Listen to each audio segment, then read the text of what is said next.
Salut tout le monde, c'est Sophia, bienvenue sur la chaîne Apprendre par l'expérience.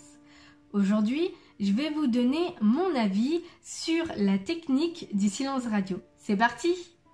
Pour commencer, je vais vous raconter une story time.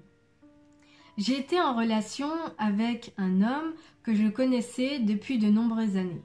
Un jour, on a décidé de sauter le pas, comme on s'entendait très bien, on s'est dit pourquoi pas.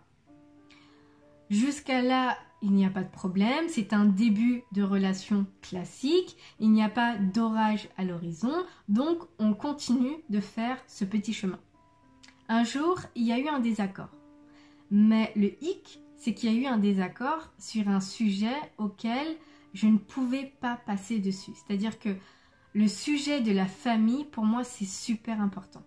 De par ce que j'ai vécu, pour moi, il est très important que deux personnes soient d'accord par rapport à la conception de ce que j'appelle la famille, d'accord? Parce que deux personnes vont fonder un foyer, ils vont voir l'avenir ensemble, mes projets vont être ses projets et inversement. Je vais devoir m'impliquer comme lui va devoir s'impliquer, on va devoir se soutenir. Sauf qu'il y a eu ce désaccord qui pour moi était grave. Et en plus, ça touchait un sujet sensible.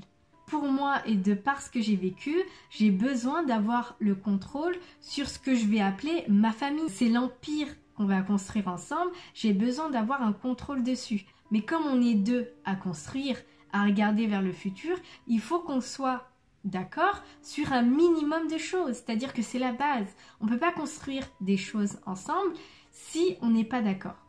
Le hic, c'est que j'avais cette sensation en parlant avec lui qu'il voulait faire ses projets de son côté et à sa manière.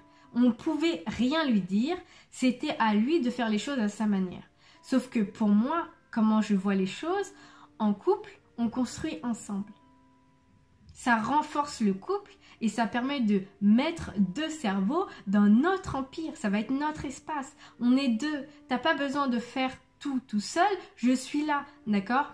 Je veux pas servir de mur, je veux pas servir de statue, je veux pas juste être la mère de tes enfants. Je veux être celle qui bâtit son empire avec son partenaire. Pour moi, c'est super important, d'accord? De fonder un couple solide, stable et qui construisent ensemble, pour moi, c'est super important. Je ne peux pas passer dessus. Donc, suite à ce désaccord, dans la nuit, en réfléchissant, j'ai pris peur. J'ai pris peur et j'ai décidé de mettre fin. En fait, c'est comme si toutes mes peurs étaient remontées.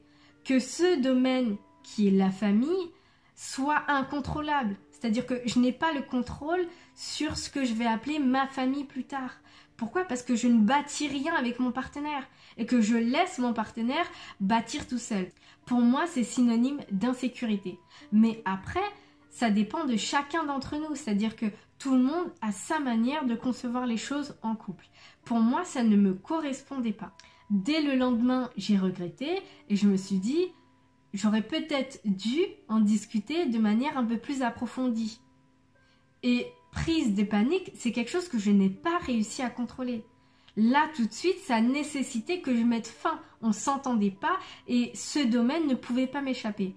C'est comme si j'étais en train d'agir dans l'urgence. C'est quelque chose que je n'ai pas réussi à contrôler. Et le lendemain, j'ai regretté. Je lui ai envoyé un message pour lui dire que je regrettais, que c'était pas ce que je voulais faire, mais que prise de panique, j'ai pris cette décision. Il m'a pas répondu. J'ai passé littéralement 2 jours à le supplier. Aucune réponse.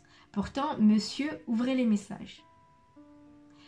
Un soir, je me couche et ma conscience me dit « Sophia, t'es sérieuse ? T'es sérieuse dans ce que tu fais ? Tu supplies quelqu'un de rester dans ta vie ?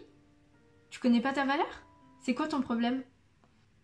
Je me suis réveillée le matin en me disant « Bien sûr, je sais ce que je vaux. Après tout, s'il veut pas répondre au message, je peux pas le forcer. S'il veut pas qu'on se réconcilie, je peux pas le forcer non plus. Donc, laisse tomber. Tu lui envoies des messages, tu t'es excusée. Je ne voyais pas ce que je pouvais faire d'autre. 2 mois après, je reçois un message de monsieur, comme si de rien n'était, après tous les messages que je lui avais envoyés, d'accord, avec toutes les excuses que je lui avais faites, 2 mois après, il m'envoie un message comme si de rien n'était. J'ai répondu de manière sec.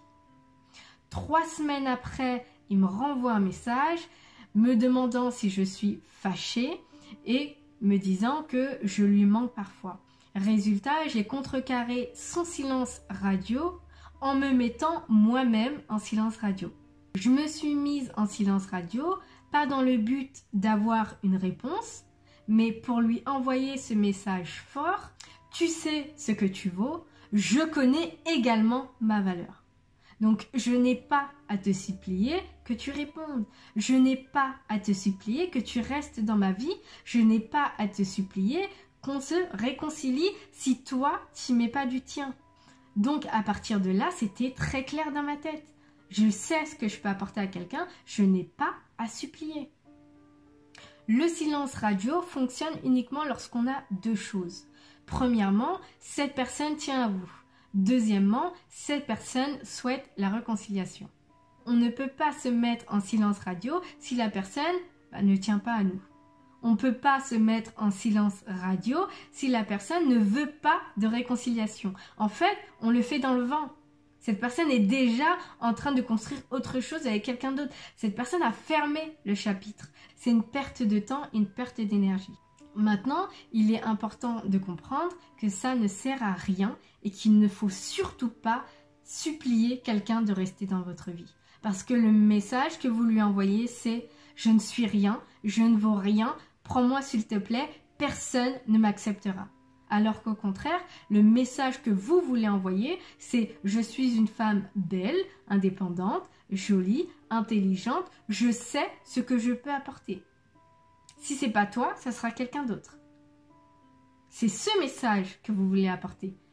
Pas pitié, prends-moi parce que personne veut me prendre. Vous voyez? Et de plus, sachez qu'un homme est lent à la détente.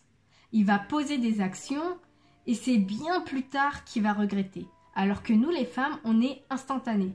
Dès qu'on fait quelque chose, on s'en rend compte, tout de suite, on essaye de récupérer les choses. Tout de suite, on essaye de se rattraper. Un homme, il va poser des actions, il va se dire c'est la belle vie, il a pris la bonne décision et plus le temps passe, plus il va commencer à cogiter et un jour, vous recevez un message. Laissez-le prendre le temps de regretter, tout simplement. Ne passez pas votre temps à harceler, à téléphoner. Si cette personne ne se rend pas compte de la valeur que vous avez, croyez-moi, il y a des hommes qui prennent du temps avant de se rendre compte de la valeur de la femme qu'ils avaient auprès d'eux. Ça prend du temps parce qu'ils sont lents dans leur cerveau. D'accord? Ils sont lents. C'est pas pour dénigrer les hommes, mais ils sont d'une lenteur incroyable. Mais vous en faites pas. Un jour ou l'autre, ils vont admettre que quand j'étais avec elle, j'étais bien. Je sais pas pourquoi j'ai joué au con. Mais ça sera trop tard. Voilà. C'est tout pour cette vidéo. J'espère qu'elle vous a plu. N'oubliez pas de liker et surtout de vous abonner. Bye bye!